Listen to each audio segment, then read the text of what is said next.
So, a unique cage that I think Christians are in right now is to view all contentious things in our culture as political because they're served up to us as political. That's the way that that's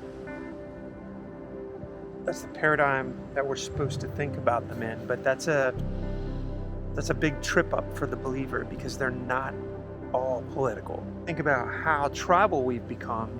We all are subconsciously aware of how one ideology might brand what popular culture, and certainly the powerful, what they deem as an acceptable ideology, and then what they deem as like a toxic ideology that you get possibly even outcast from the tribe, if you will, set apart if you think a certain way, touch upon these opinions.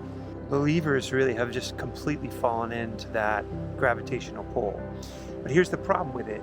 As believers who anchor ourselves to the Word, believe that the living Word of God is a compass and an absolute truth, we do not have that luxury of letting the world define for us what is political and what is not political. God says some things are good and some things are bad. He's a sovereign God and He's a good God.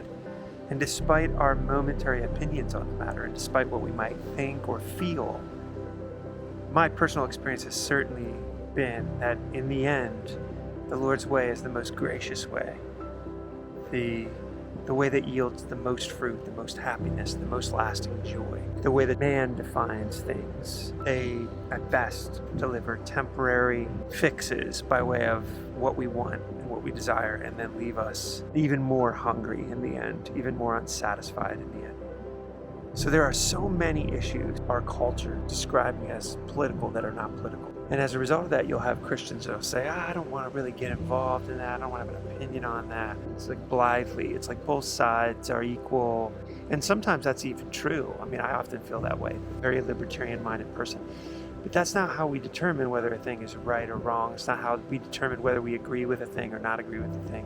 What does the living Word of God say? What does God feel about the thing? That's how we determine it. And it doesn't matter what political brand is flying that flag for possibly their own reasons.